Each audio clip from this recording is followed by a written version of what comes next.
It is imperative to understand that in a democratic society, the freedom to express one's opinions, even if they are controversial or offensive to some, is the cornerstone of individual liberty. And in my opinion, punishing people or even locking individuals up for expressing offensive views about religion specifically is a violation of basic human rights and a direct assault on the principles of free speech. As far as I'm concerned, nobody holds an inherent entitlement to avoid offence.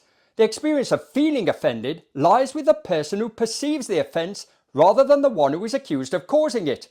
It is a decision that each of us must make, and we should strive to cultivate the resilience and maturity not to take offence.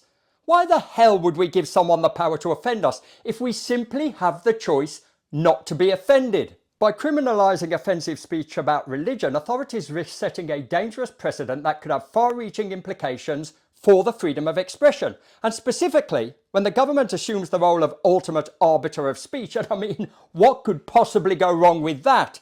It not only stifles dissent and diversity of thought, but also creates a chilling effect that discourages individuals from engaging in open dialogue and debate. Furthermore, when individuals are unable to express themselves openly and freely, they may seek alternative, often less visible channels to share their thoughts and opinions. And this can lead to the formation of underground or hidden networks where extreme or harmful ideas can proliferate without being subject to public scrutiny or debate. Moreover, the enforcement of such restrictive measures raises concerns about the abuse of power and the erosion of democratic values.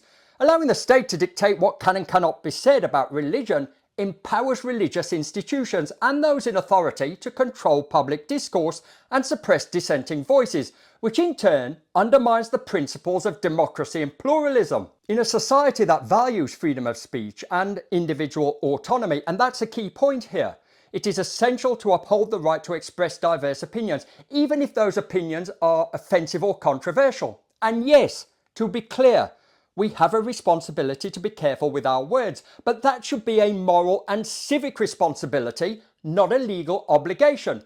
Remember, no one has the God-given right not to be offended. And if you honestly believe laws should be brought in to curb freedom of speech, specifically about religion, then you are not the resistance that you claim to be. By promoting open dialogue, encouraging critical thinking, and fostering a culture of respect and tolerance, we can create a more inclusive democratic society where the exchange of ideas is valued and protected. Ultimately though, the freedom of speech and the freedom to express oneself without the threat of legal recourse is the mountain we should all be prepared to die on.